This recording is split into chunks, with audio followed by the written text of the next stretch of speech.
meskipun hari ini anak-anaknya sedang deg-degan ya, anak-anak deg-degan karena memang momen kali ini selain dari parenting juga sebagai kegiatan untuk pembagian rapot MIT PTS ya, hasil MIT semester bulan kemarin. Oke, untuk mempersingkat waktu, saya berikan dulu kepada Bapak Kepala Sekolah kita, Bapak Purwanto, untuk memberikan kata sedikit untuk menyemangati kami. Terima kasih. Silakan Pak. Oke, terima kasih Bu Rina. Terdengar ya Bu Rina suara saya ya? Ya, terdengar Pak. Terima kasih Bu Rina yang sudah mendesain kegiatan acara ini dan semoga berjalan dengan baik. Pertama-tama saya sebagai kepala sekolah menyampaikan terima kasih yang sebesar-besarnya kepada Ibu Dr. Agustina Hendriati, MSc Psikolog, dosen Universitas Atmajaya Jakarta ya Bu ya. Sekali lagi terima kasih Ibu atas pelayanannya, atas sharingnya, atas nanti memberikan tips-tips semangat kepada orang tua. Lalu yang kedua, tentu saya menyampaikan terima kasih yang luar biasa kepada Mami, Papi, orang tua SMA Cinta Kasih Seji yang sudah menyiapkan diri memberi waktu untuk hadir pada pertemuan kali ini. Yang ketiga, sebuah kebanggaan bahwa kita bisa membuat acara ini. Saya berpesan bahwa era saat ini ke depan seperti pertemuan kita sebelumnya, pintar saja tidaklah cukup. Maka Ibu Dr. Agustina mengangkat sebuah topik mendampingi anak berkembang bukan hanya pintar tetapi juga berkarakter. Jadi pintar dan berkarakter harus menjadi satu kesatuan sehingga ke depan anak-anak kita sungguh bisa sukses dalam arti memberi kontribusi besar kepada masyarakat.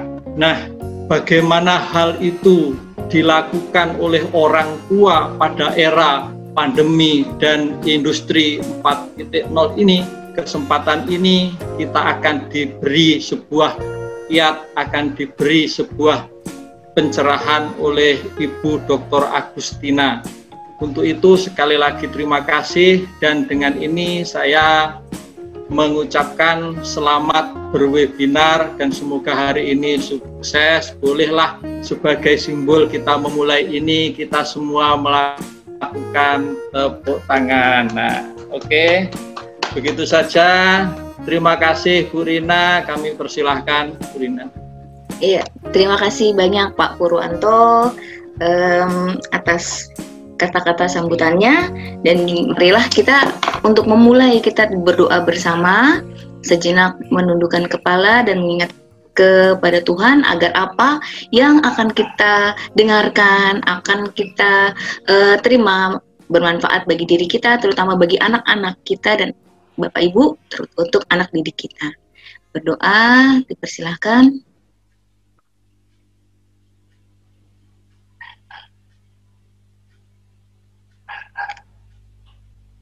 Selesai.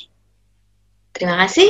Langsung saja untuk selanjutnya nih, kita akan mendengarkan pemaparan dari Ibu Dr. Agustina Hendriati, MSc Psikolog, yang sekaligus juga merupakan dosen psikologi dari Universitas Atmajaya Jakarta. Oke, untuk Ibu Agustina dipersilahkan. Oke, saya mohon izin untuk share screen ya Ibu. Silakan Ibu.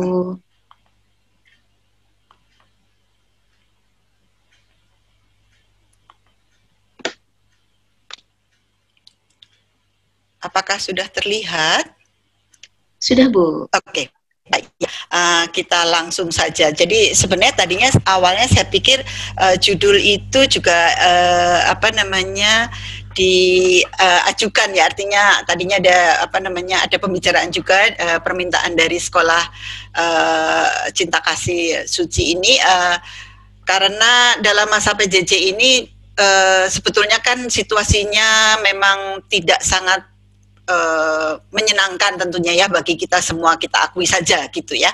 Tetapi kompleksitas yang ada di sekitar lingkungan kita dengan adanya kondisi PJJ ini sebetulnya diharapkan tidak membuat kita itu kemudian terlena dalam arti kemudian ya sudah apa saja dijalani, begitu dijalaninya juga dengan ogah-ogahan, enggak juga gitu ya. Kita berusaha semaksimal mungkin dalam kondisi yang serba barangkali terbatas, tidak sesuai keinginan, tetapi juga kemudian fokus kita itu tidak hilang di tengah keterlenaan kita atau kekhawatiran yang justru berlebihan begitu ya, karena mungkin kita nggak bisa sekolah seperti biasa. Apakah kemudian orang tua juga mungkin mempunyai kekhawatiran gimana masa depan anak saya, bagaimana sekolahnya kalau modelnya PJJ terus begini dan seterusnya ya. Tapi sebetulnya ada banyak hal yang kita itu sebagai orang tua punya ruang sebetulnya untuk tetap melakukan peran kita sebagai orang tua dan tentu saja bekerja sama dengan pihak sekolah agar kita tetap bisa mendukung anak kita, tidak hanya pintar tapi juga sebetulnya perlu sekali untuk berkarakter. Nah, kita akan bahas dengan cepat supaya kita ada waktu untuk tanya jawab begitu ya.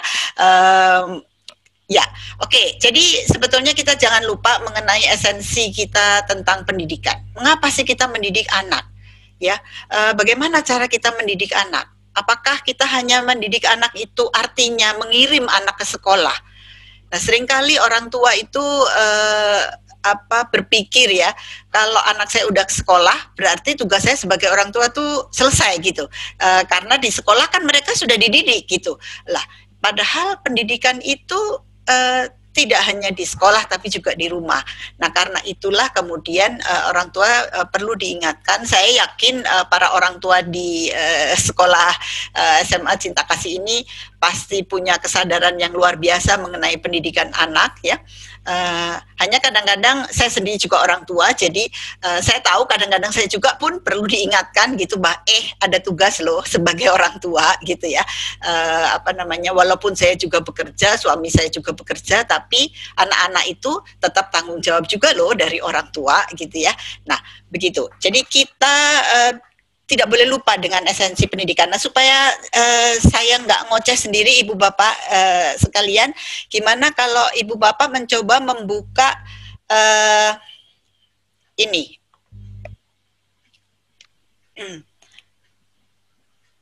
Oke, sebentar saya mesti turunkan dulu supaya saya bisa buka. Sebentar. Saya pindahkan. Ibu Bapak bisa buka www.menti.com, lalu masukkan kode 2028404, lalu ketikkan apa tujuan kita memiliki anak.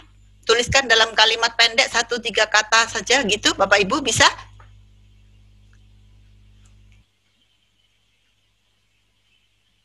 Bisa diulang Bu, coba. Belum kelihatan ya? Belum kelihatan. Betul, karena saya tadi turunkan dari share screen saya. Oke. Apakah sudah kelihatan?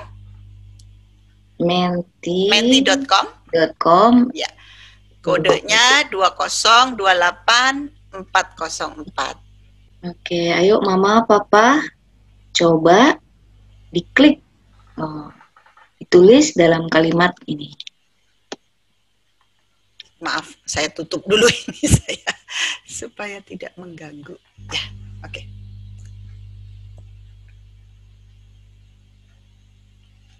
Diketik jawabannya Ibu Bapak. Jadi apa tujuan kita memiliki anak? Supaya nanti kalau saya sudah tua ada yang ngurus, misalnya gitu. Jelas.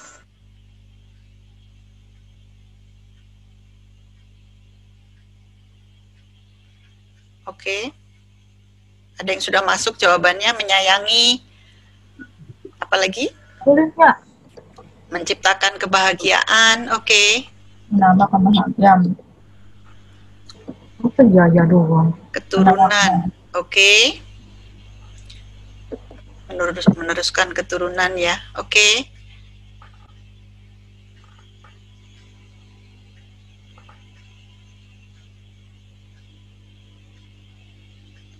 Penerus generasi keturunan aset dunia akhirat. Oke. Ini karena 200 jadi agak perlu waktu menunggu. Oke.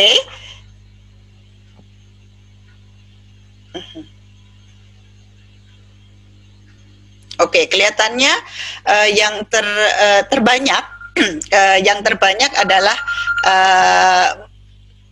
karena meneruskan keturunan ya. Jadi untuk fungsi penerusan generasi seperti itu. Kebanyakan menjawabnya seperti itu. Ya, baik. Saya kembali kepada screen saya yang tadi.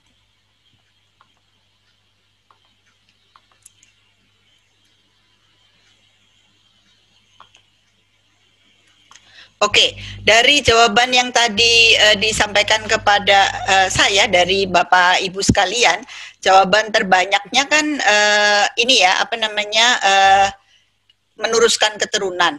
Nah, kalau kita itu berpikir bahwa kita itu punya anak karena untuk meneruskan keturunan, pertanyaan saya nggak usah dijawab Ibu Bapak, nggak usah dijawab ya, kita ini saja, mungkin boleh tulis di chat atau mau bersuara juga boleh. Kalau kita sudah punya keturunan, terus kita mau apa? Kalau kita punya anak, berarti punya keturunan, berarti ada yang meneruskan nama saya, nama marganya mungkin ya, keluarga saya ada yang meneruskan generasi ke generasi berikutnya. Kalau sudah diteruskan, terus apa yang kita cari sebetulnya? Tadi ada beberapa jawaban yang dimunculkan, misalnya soal ada mendapatkan kebahagiaan ya. Kemudian ada saling menyayangi, kemudian cukup banyak yang sebetulnya menjawab kebahagiaan juga ya, untuk kebahagiaan. Lalu ada juga yang supaya nanti kalau saat tua saya ada yang mengurus, lalu ada yang ini bagian dari rencana Tuhan ya, seperti itu. Nah, ada yang ingin supaya rumahnya rame. Di balik itu semua sebetulnya kita itu juga kemudian sebetulnya punya kebutuhan yang lebih yang lebih konkret.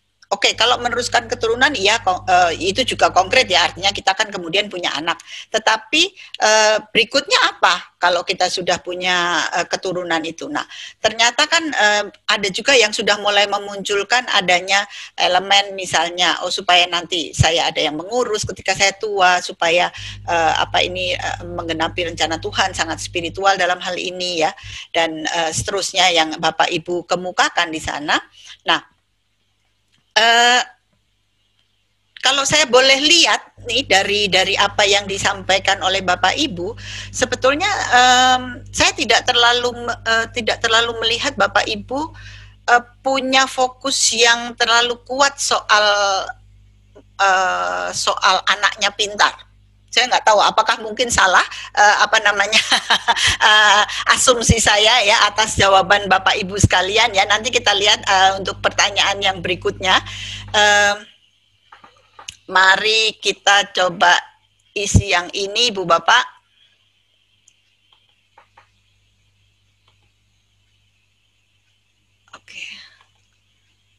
Oke, Ibu Bapak bisa lihat di screen? Oke, silahkan diisi. Mana yang lebih penting bagi masa depan anak? Menjadi orang pandai secara akademis, menjadi orang yang berkarakter, menjadi orang yang kaya secara material gitu, supaya kan kalau merawat saya nanti berarti kan mereka harus punya uang misalnya gitu ya.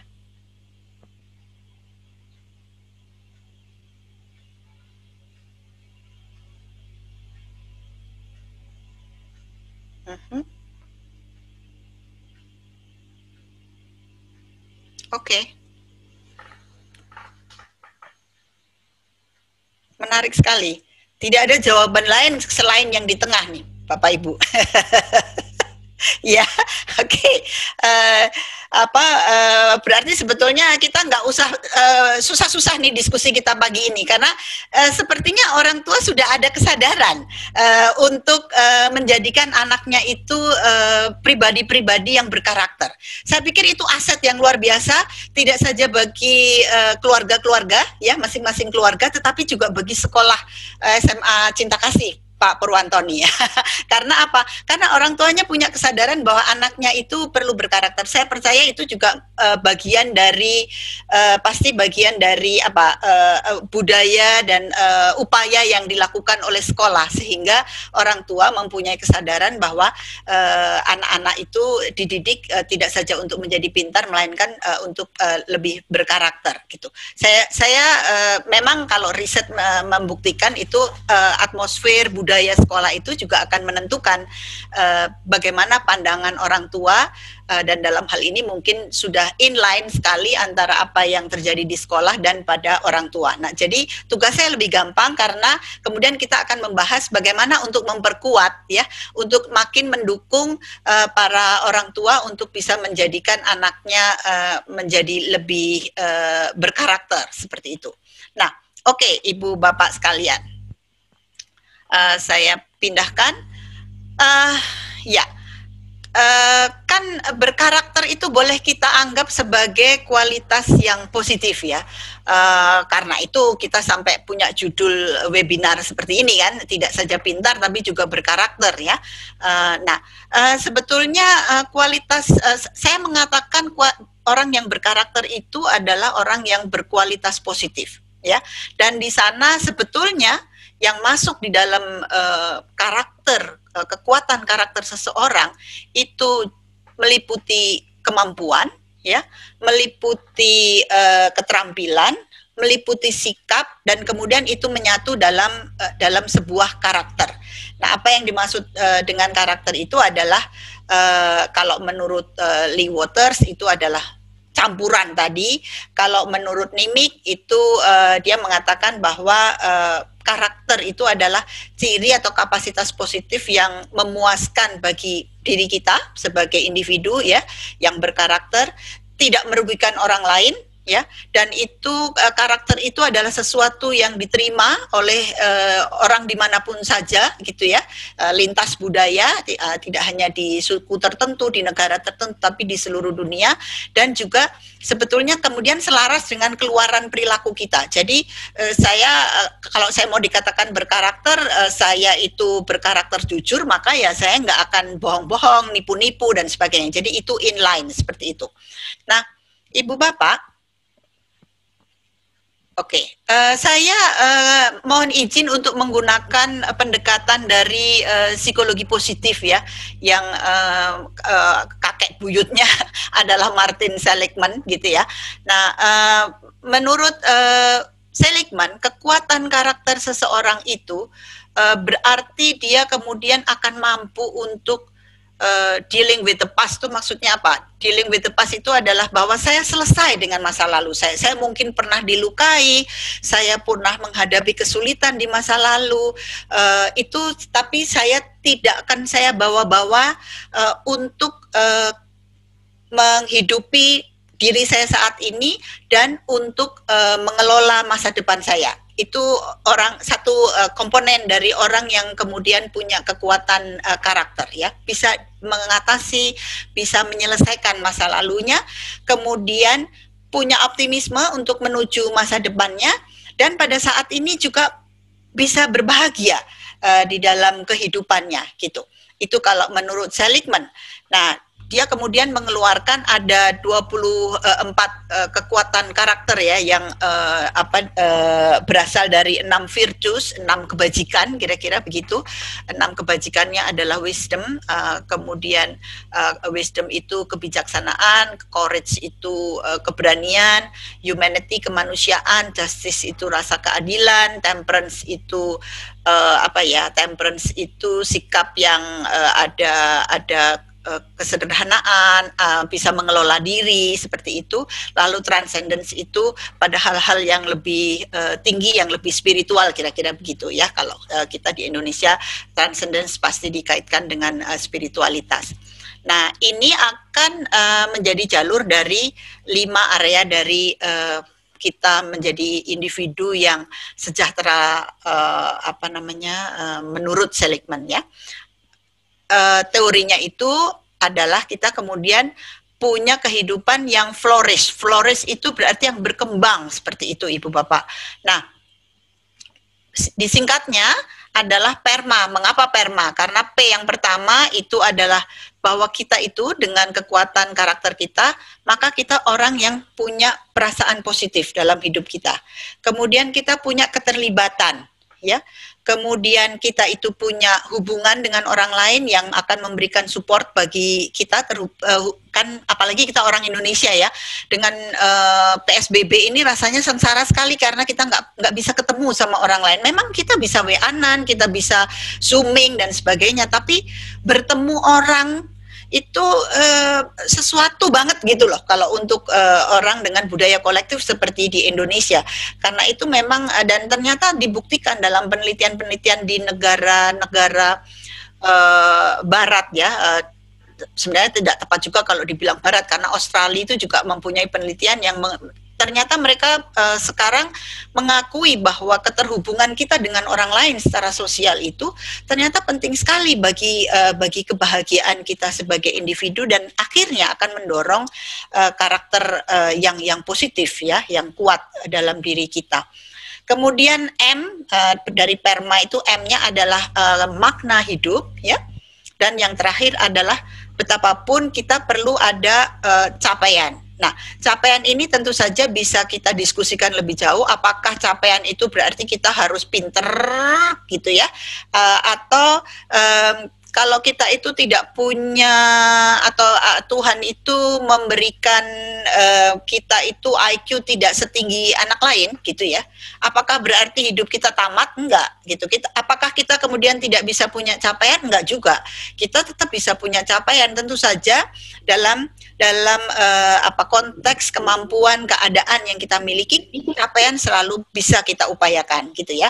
Nah, ini salah satu hal yang penting, dan sudah ada penelitian yang mencakup lebih dari 50 negara di dunia ini, dan semuanya akhirnya ternyata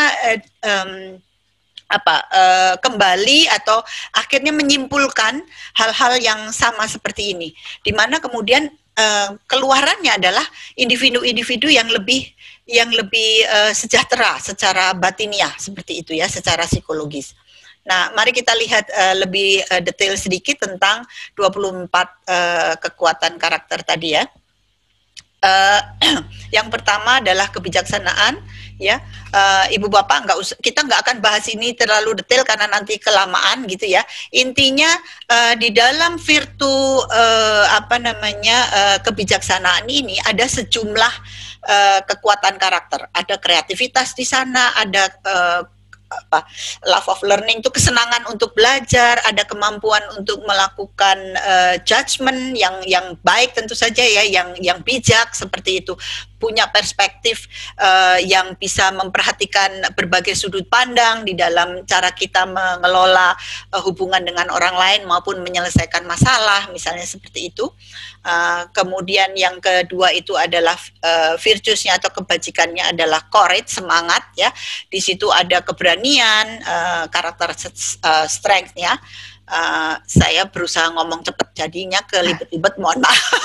Kemudian ada ketekunan ya, perseverance, kita mau terus berusaha seperti itu, ada kejujuran gitu ya. Ada ses itu semangat gitu ya, di dalam diri kita ada antusiasme dan energi yang kuat seperti itu. Kemudian virtus atau kebajikan kemanusiaan, humanity, di situ ada cinta kasih kepada orang lain ya. Ya, kita sudah sangat familiar, saya rasa ajaran Buddha itu sangat kuat di dalam hal kemanusiaan gitu ya. Kemudian dalam ya itu PPT-nya nggak berganti. Oh, lag ya? Iya, Ibu. Oh. Sampai di mana di tempat Ibu? Sampai Bapak? mana lebih penting bagi masa depan anak? Oh my God, jauh sekali. Yang Jauh, tadi, Ibu. iya. Tadi saya sudah Oke. chat private. Oke. Oh, sebentar karena saya mengejar waktu jadi saya nggak lihat WA-nya, Pak. Mohon maaf. Gak apa-apa, nyantai aja. Nah, ini serunya untuk online tuh seperti ini. Betul, Bu, Ini betul. serunya. Karena itu kompleksitasnya. Jadi kita memang juga harus nggak boleh istilahnya kalau di dalam psikologi kita harus grounded. Artinya yes. Oke, ya udah ini ada masalah. Oke, kita slow down sedikit, barangkali gitu ya. Take it easy gitu. Fleksibel lah kita ya. Ya, oke. Jadi tadi sampai mengapa kita mendidik yang mentimeter tadi keluar, Bapak Ibu? Keluar Ya, Ibu itu. Masih dalam kondisi itu sekarang. Oh, yang menti ya? Iya, masih hasil survei tadi. Mana lebih penting? Masih hasil survei. Iya. Oh lah, kok lucu. Oke, padahal udah saya tutup. Oke. Di close tuh. Iya, kayaknya Ya udah saya tutup dulu. aja deh. Iya, ini saya tutup aja. Nyangkut kayaknya. Mohon maaf, nyangkut. Baik, saya buka. Lalu sekarang saya share screen lagi. Sudah keluar sekarang? Ya, Oke. sudah Bu. Nah, berarti ini aja deh ya, masuk ke sini. Atau saya ulangi sedikit, tadi saya mengoceh saya mengoceh soal kualitas positif ya di dalam diri seorang individu, itu campuran antara kemampuan, keterampilan, sikap ya yang kemudian mengerucut menjadi sebuah karakter yang positif gitu. Nah, saya tadi minta izin menggunakan konsep dari psikologi positif yang di ini sudah kelihatan Bapak Ibu? Sudah Ibu. Sudah. Ya. Oke. Ya, yang bicara tentang pada akhirnya dengan kekuatan karakter kita itu akan menjadi individu yang produktif ya, karena kita itu selesai dengan masa lalu kita dan kita optimis terhadap masa depan kita dan kita happy pada saat ini gitu. Nah, tadi ada 24 karakter yang bersumber dari 6 kebajikan ya. Dan pada akhirnya yang kita tuju atau yang dianjurkan dalam studi-studi yang dilakukan di sejumlah negara itu adalah kehidupan yang berkembang tadi ya, yang berkembang lah, flourishing itu berkembang dan disingkat dengan PERMA tadi ya, positive emotion, perasaan positif, kemudian keterlibatan, jadi kita nggak cuek-cuek aja, tapi terlibat di dalam kegiatan dalam kehidupan di sekitar kita ya, seperti kita daripada kita ngomel ke gelap, mendingan kita menyalakan lilin seperti itu. Itu adalah bagian dari keterlibatan, kemudian keterhubungan kita dengan orang lain dan hidup yang bermakna ya, serta capaian tadi ya. Nah, saya sedang membahas yang ini tadi ya, Ibu Bapak. Sebentar, saya ya ampun kok jadi ke sana. Saya ulangi. Kok nggak keluar? Ya wis. Ya sudah nggak keluar. Ibu Bapak, jadi tadi saya sudah sampai pada kebajikannya sudah, atau virtusnya sudah sampai kemanusiaan gitu ya. Tadi saya membahas wisdom atau kebijaksanaan, di mana kekuatan karakternya itu ada kreativitas, ada kemampuan untuk berpikir kritis, tapi kemudian memberikan judgement yang juga memperhatikan perspektif yang macam-macam, karena kan kita tidak bisa melihat sesuatu tuh hanya dari satu sudut saja. Kita harus memperhatikan banyak sudut sehingga kita kemudian bisa mengambil kesimpulan, kita bisa memberikan masukan, kita bisa memberikan pemecahan masalah yang lebih bijak, kira-kira begitu ya. Kemudian ada virtus atau kebajikan, courage atau keberanian. Kalau semangat ya keberanian lah lebih tepat ya sebetulnya, walaupun di dalamnya ada semangat ya, ada kekuatan dari ketekunan juga, kemudian ada kejujuran di sana ya.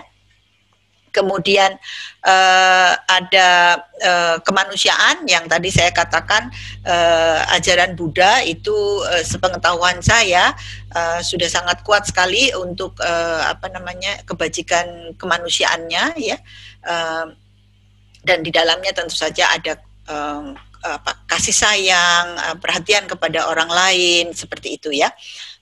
Kemudian kemauan untuk menolong dan sebagainya, itu adalah bagian dari kebajikan kemanusiaan tersebut.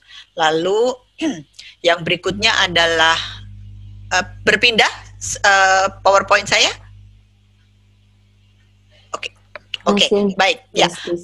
Ya, justice, oke, justice atau keadilan ya. Ini berarti kita itu juga punya teamwork itu, kalau saya mengendonesiakannya itu gotong royong, Ibu Bapak.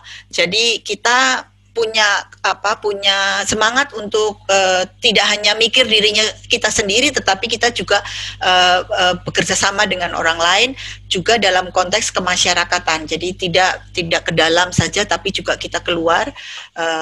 Kemudian ada fairness itu ya rasa keadilan lah ya, kita nggak melihat sesuatu itu hanya untuk kepentingan kita sendiri atau kepentingan pihak-pihak tertentu, tetapi kita adil seperti itu. Dan di dalamnya juga pasti harus ada kepemimpinan. Lalu temperance itu adalah kemauan kita untuk mengelola diri ya, menurut saya, karena di dalamnya tuh agak susah mencari bahasa Indonesia dari temperance ini ya, karena di dalamnya itu termasuk ke karakter-karakter, kita bisa memaafkan orang lain, kita punya kerendah hatian, kehati-hatian, seperti itu.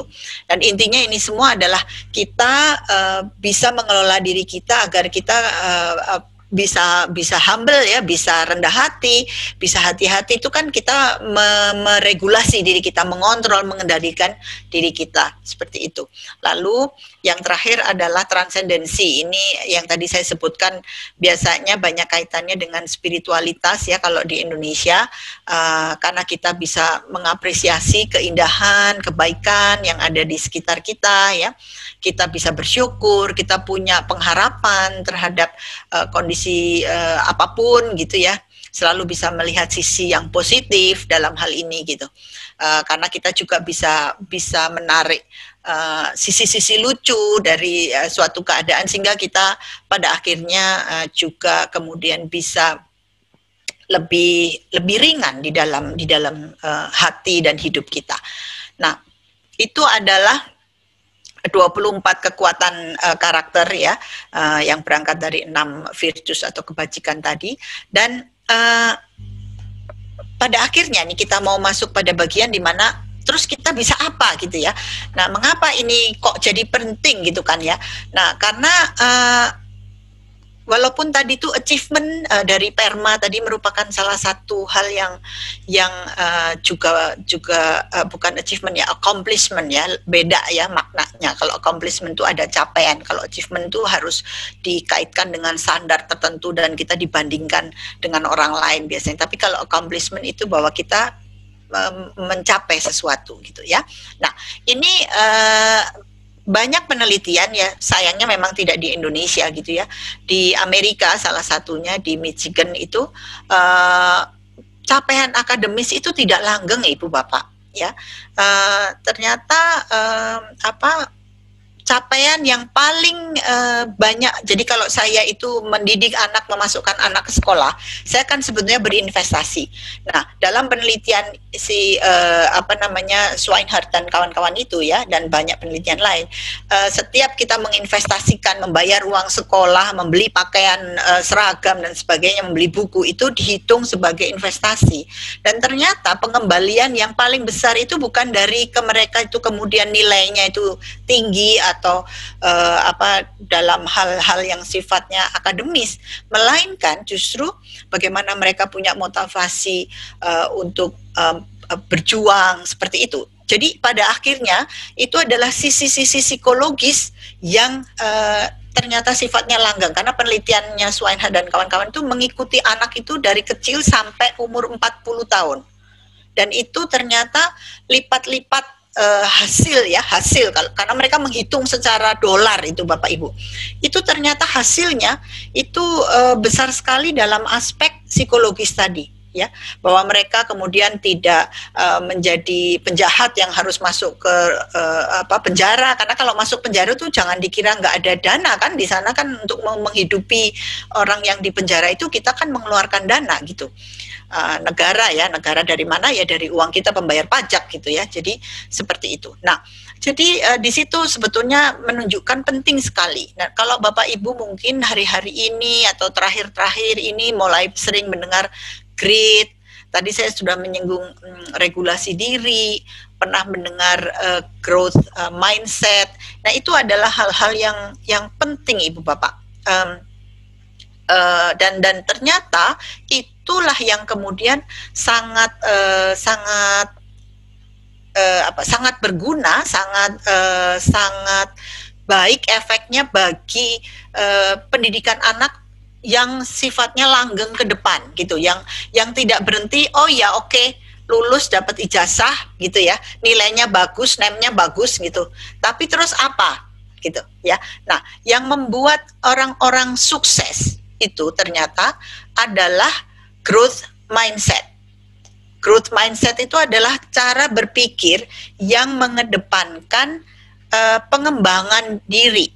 Nah, kalau kita itu mengatakan bahwa kita itu mengajarkan anak atau mendidik anak untuk punya growth mindset, kita sebagai orang tua, kita sebagai guru juga terus terang saja tidak boleh khawatir anak kita membuat kesalahan. Ya, sampai ada ditulis buku tentang the gift of failure. Jadi kegagalan itu jangan dianggap sebagai sesuatu yang negatif. Yang negatif itu kalau kita nggak pernah nyoba, itu justru negatif. Kita harus nyoba, kita salah, kita gagal, nggak apa-apa. Yang lebih baik lagi adalah ketika kita gagal atau kita salah, kita belajar. Oke, ini salahnya di mana? Oke, jadi saya bisa memperbaiki seperti apa, dan kita kemudian tahu bagaimana cara memperbaikinya. Kita punya sumber-sumber daya ya. Saya bisa bertanya ke guru, saya kalau zaman sekarang itu bisa googling ya, seperti itu. Nah, sehingga akhirnya kemudian saya akan setapak lebih baik daripada kemarin. Lusa saya setapak daripada besok. Itu yang sebetulnya kemudian sangat berdampak terhadap kesuksesan kita di masa mendatang, boleh dibilang begitu ya. Dan itu nggak jauh bedanya dengan grit ya. Grit itu ada, kalau grit bedanya dengan growth mindset, grit itu juga agak susah diterjemahkan dalam bahasa Indonesia. Intinya tuh kita itu tangguh dalam arti saya punya ketekunan, saya punya keteguhan hati untuk terus berusaha memperbaiki diri gitu ya. Lalu tadi ya, kita memang harus punya pengaturan diri sendiri untuk menuju ke hal itu. Nah, saya tidak mengatakan bahwa sekolah itu nggak penting, ijazah itu nggak penting gitu ya. Ijazah itu tetap penting karena itu adalah salah satu kredensial ya, salah satu ini. Tetapi jujur saja sekarang perusahaan-perusahaan yang besar yang bersifat global seperti Google, Microsoft dan sebagainya itu mulai tidak ijazah itu penting, nilai itu penting, tetapi itu bukan satu-satunya yang mereka lihat. Mereka akan lihat portofolio, mereka akan lihat karakter dari, karena portofolio itu biasanya akan menunjukkan satu tahap menuju ke gambaran mengenai karakter seseorang. Gitu. Nah, dari situ kemudian kita menangkap bahwa ke depan itu memang juga tidak hanya ijazah dan nilai yang diperlukan, tapi juga tadi pengembangan diri, pengembangan karakter yang positif tadi yang akan membuat kita itu terus bisa terbentuk untuk mencapai sukses di kemudian hari. Nah, soal uangnya, soal kemakmuran, soal kemasyuran, posisi-posisi yang mungkin juga ada diinginkan oleh para orang tua bagi anak-anaknya, itu akan mengikuti dari karakter yang sedemikian rupa tadi, yang kuat tadi. Nah, sekarang apa yang bisa kita lakukan? Kalau kita mau mengembangkan karakter yang kuat tadi, Ibu Bapak, yang pertama kita menemukan kekuatan dari anak kita, ya, istilahnya signature itu yang terutama tuh dari 24 tadi itu misalnya, yang paling kuat itu apa, yang paling muncul itu apa, gitu ya, yang dikatakan sebagai kekuatan utama kita itu apa. Kalau ini ada alatnya sih ya, ada alatnya, kemudian kita mengisi dan kemudian di situ akan muncul profilnya sebetulnya. Tapi nggak harus ngelihat pakai alat. Ini bisa juga dilihat dari keseharian. Kita mengamati anak-anak kita itu di sekolah, sedang belajar, di rumah, lagi main sama temennya, lagi membantu kita di lingkungan rumah. Itu kita kemudian bisa melihat. Kita akan ketemu anak ini, kekuatannya dia, anaknya itu sangat rendah hati. Dia kekuatannya sangat kreatif. Nah, seperti itu. Signature strength, ya, kekuatan karakter yang inti itu nggak akan banyak, Ibu Bapak, paling 3 gitu ya. Nah, ini akan keluar dengan cara kita mengidentifikasi. Kita akan lihat bahwa mereka itu sering sekali menunjukkan ciri tersebut dalam keseharian mereka, ya. Jadi kita harus melihat. Tapi kalau misalnya ya bisa dalam bentuk prestasi, kalau kreatif tuh bisa juga misalnya dia sering melukis atau dia sering main musik, seperti itu ya. Kemudian kalau sedang melakukan itu, dia itu energinya besar, nggak ada capek-capeknya gitu ya, dan sering muncul gitu. Nah, tentu saja kalau rendah hati tadi kan, terus performance-nya apa ya? Rendah hati itu perilakunya mengesankan. Anak ini rendah hati sekali, dia enggak Bu, saya memang berusaha tapi saya masih belum apa-apa, saya masih akan terus belajar. Nah, itu juga bukan sesuatu yang nggak penting loh, Ibu Bapak, itu karakter yang luar biasa juga gitu. Sehingga kita di situ kan terasa ya, kalau tadi pinter main musik terus dia bisa konser gitu kan, kelihatannya wah gitu ya. Tapi itu bukan satu-satunya. Orang yang rendah hati itu juga sesuatu yang baik gitu ya, dan kita juga harus apresiasi gitu. Nah, hati-hati kalau artinya ketika kita mau mengembangkan karakter itu, kita juga harus melihat bagaimana ini keseimbangannya ya. Karena kalau saya sebegitu rendah hatinya gitu ya, sampai saya itu kalau orang Jawa bilang tuh dikuyok-kuyok apa ya, jadi dianiaya bukan secara fisik, tapi ya disuruh-suruh terus sama temennya, karena saking rendah hatinya dia kemudian, dan saking punya kasih sayang pada orang lain, temennya buatin dong, atau lu aja deh yang bikin, gua nebeng, misalnya kerja kelompok misalnya kayak gitu. Lah kalau kayak gitu itu berarti kita sudah nggak balance. Nah, kita juga harus mengamati kalau anak-anak itu sampai pada titik seperti itu, maka penggunaan karakternya itu sudah tidak optimal, sehingga kita harus membimbing mereka juga untuk melakukan optimalisasi. Nah, jadi intinya kita sebagai orang tua juga guru itu adalah menyadari apa kira-kira yang menjadi kekuatan karakter dari anak per anak, mengeksplorasi termasuk kemudian dia kalau kita belum tahu ya tentu saja kita harus eksplorasi kan, kira-kira apa ya mana yang paling kuat yang muncul pada diri anak ini, dan kemudian mengaplikasikan dalam arti kita itu memanfaatkan dalam tanda kutip, sebenarnya memanfaatkan itu mengasah lebih jauh gitu ya. Jadi kalau misalnya dia kelihatannya kreatif, kita ajak mereka. Saya masuk ke ini saya yang berikutnya. Itu kita ini Ibu Bapak, saya masuk ke poin yang ini dulu. Saya masuk ke poin yang poin yang terakhir dulu ya.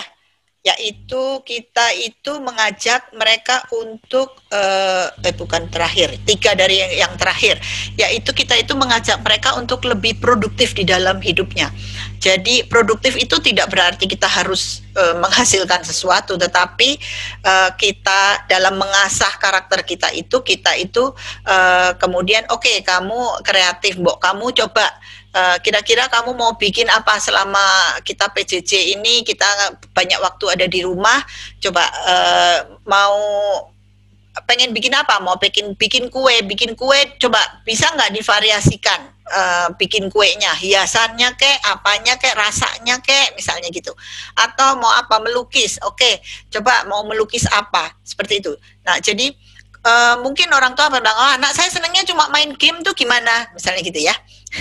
Itu salah satu keluhan orang tua, anak saya senangnya cuma main game. Ya memang itu nanti bisa dibahas tersendiri ya, khusus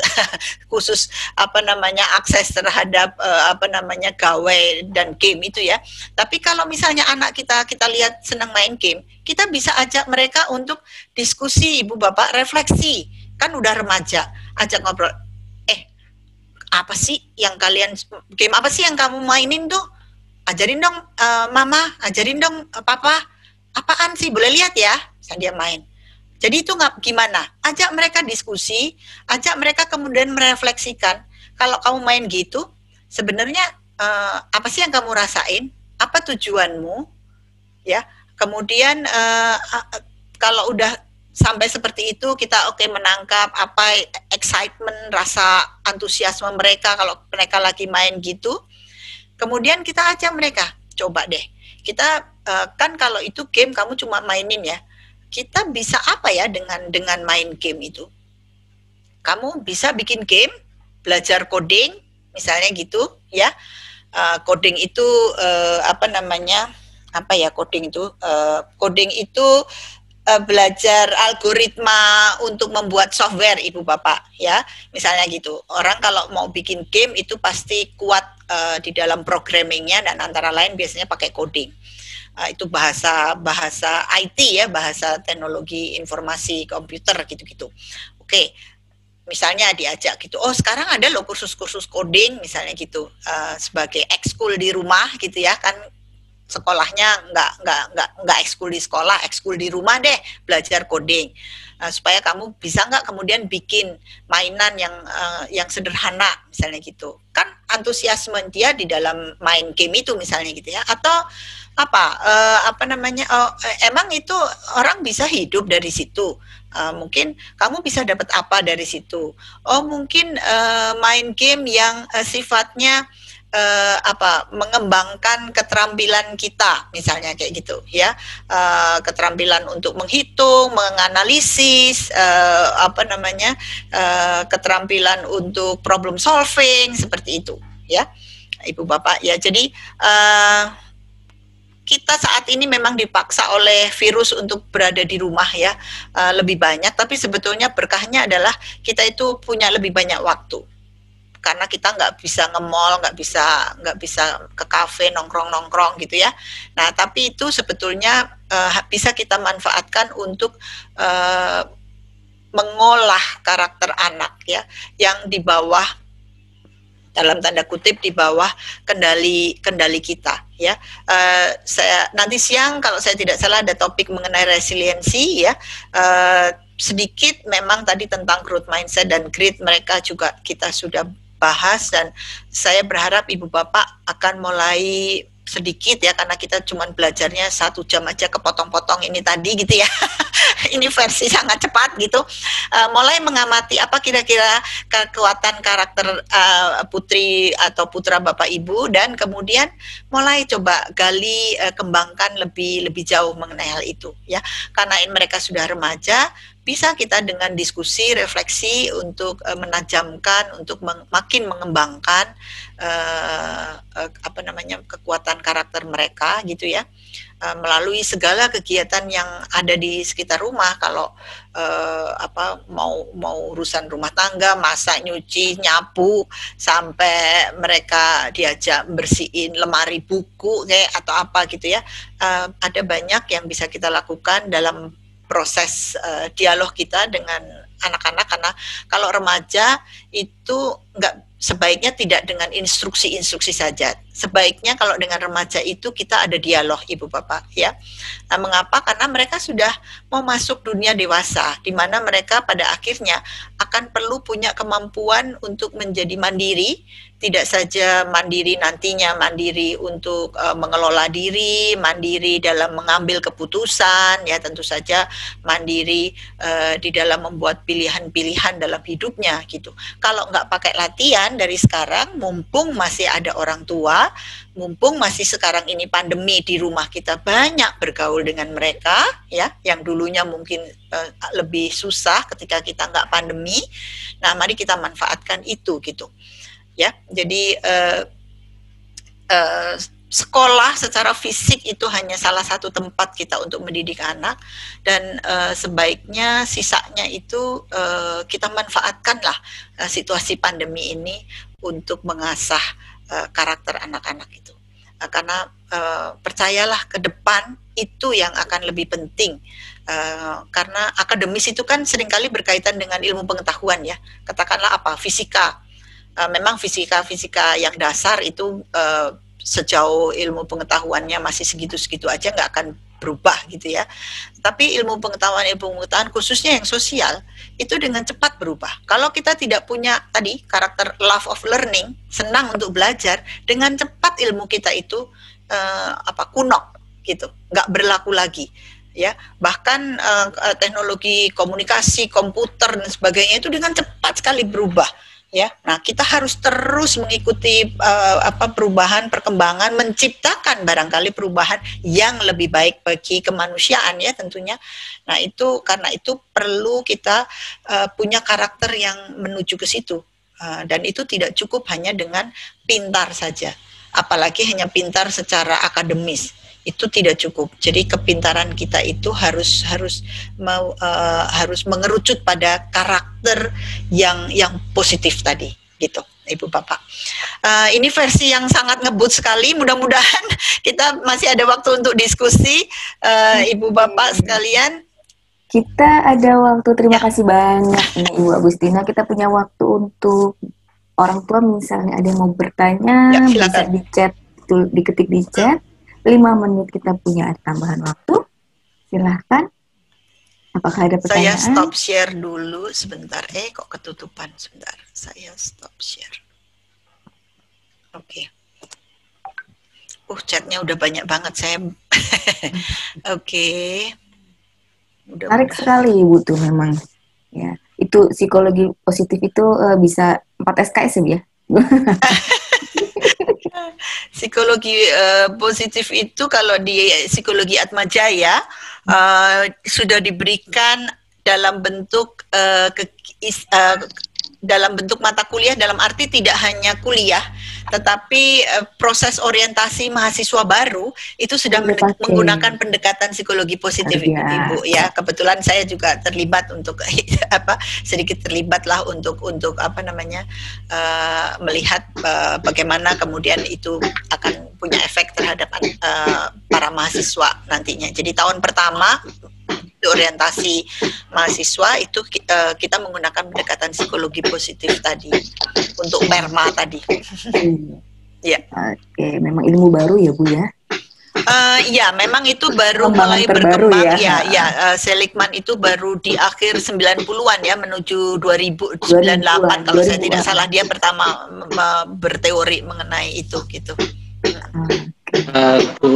Bu Rina coba, Bu Rina.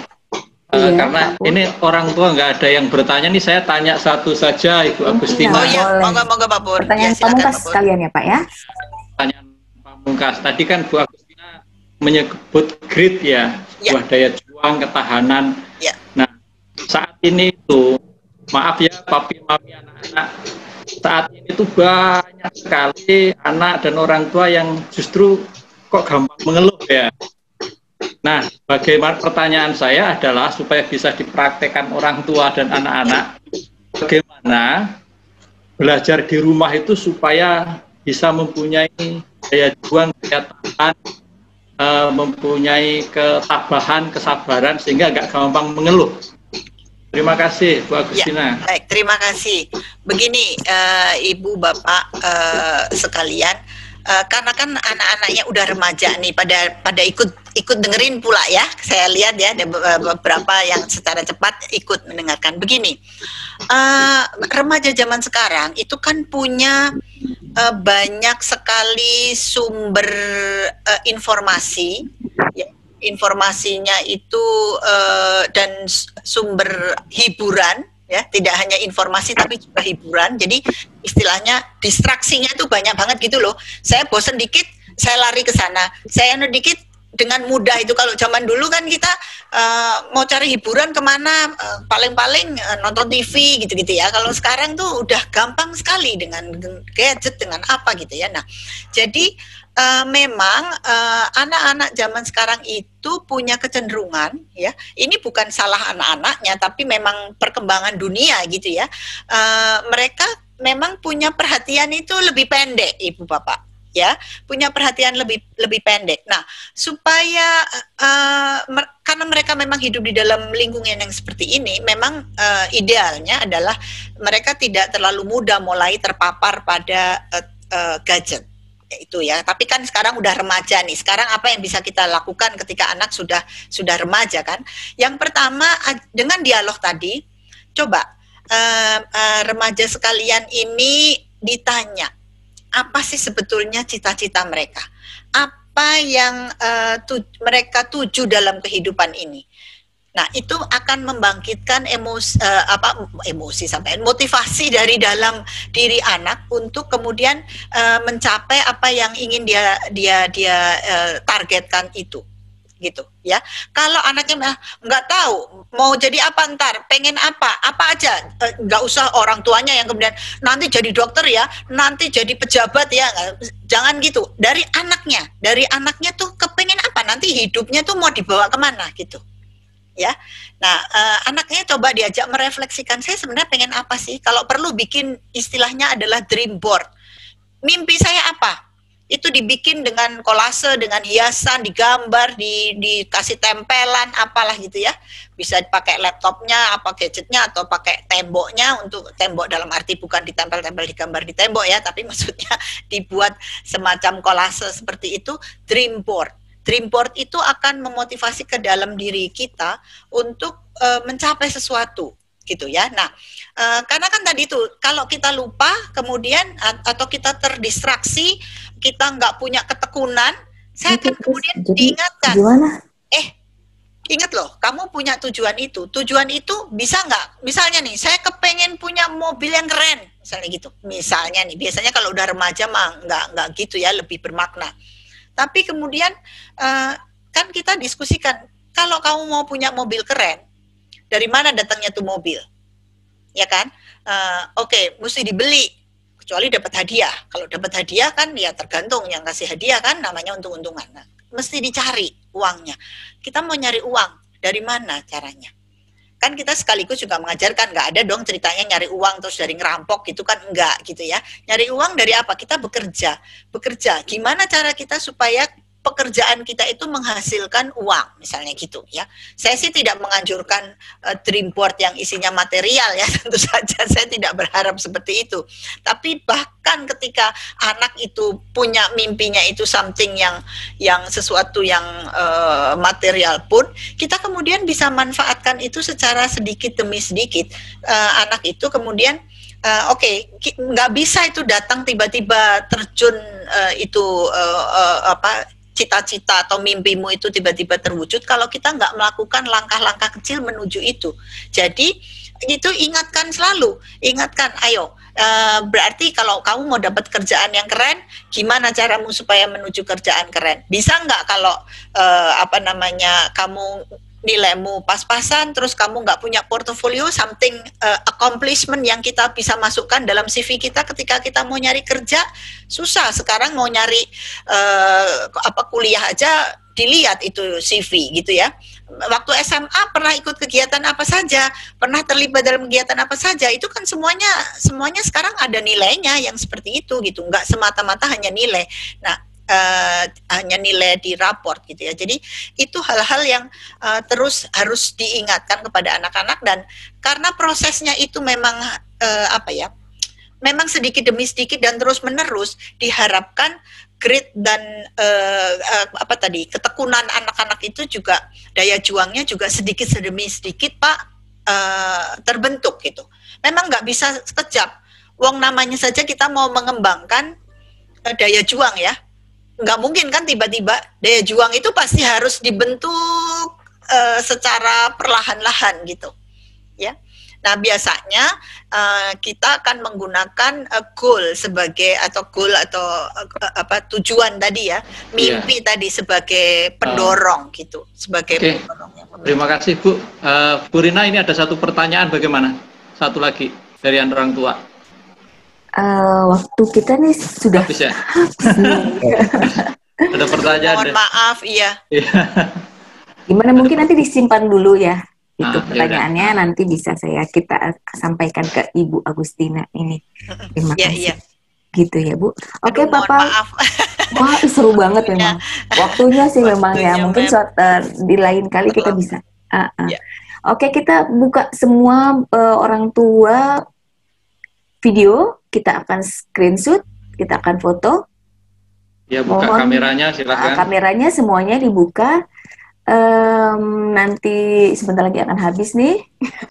Tapi dibuka, tolong Bapak Ibu teman-teman di screenshot. Oke, mohon bantuannya screenshot. Terima kasih Papa Mama, sambil di foto. Nanti habis ini Papa Mama akan kembali langsung diberikan diberikan rapotnya itu nanti melalui wali kelas di grup masing-masing kelas ya Papa Mama ya. Oke. Ya. Sambil difoto, tolong difoto Pak Ariandi, Pak Prabowo. Oke. Ya udah. Oke. Iya, terima kasih banyak Ibu Agustina. Sangat-sangat memberikan inspirasi bagi kami, guru dan juga bagi orang tua dan siswa dari SMA Cinta Kasih Seci. Terima kasih. Terima kasih kembali. Terima kasih ya atas segala kekurangan dan keterlambatan yang tidak disengaja. Ya. Terima kasih ya, Ibu. Terima kasih Bu ya. Terima kasih sukses untuk anak-anak semua. Amin. Oke, terima kasih. Saya pamit. Ya, makasih. Terima kasih. Terima kasih untuk orang tua semuanya. Terima kasih Pak. Ya. Nanti nilai putra putrinya diperhatikan ya, yang makasih guru disemangati nilai-nilainya. Jangan banyak mengeluh ya. Aja di sini gue chat aja tuh di chat. Ya. Derik, semangat Derik. Terima kasih Pak. Esi, Catherine, Albert, mana Albert? Semangat Albert. Ya. Oke. Verly, sehat Verly, sudah sehat ya Verly ya? Ya, bagus, sudah sehat. Jaga kesehatan ya, Bapak Ibu ya, pamit ya. Oke, sebentar lagi akan off ini. Aina. Kasih Bu. Halo, Pak Fred. Kasih Bu, makasih Pak. Kasih Bu. Kasih Bu. Kasih Bu, makasih Pak. Kasih Bu. Kasih Bu. Kasih Bu. Kasih Bu. Makasih Bu. Sama-sama Bu. Terima kasih Bu Pak. Kasih. Dan Terima kasih Bu, Pak. Thank you.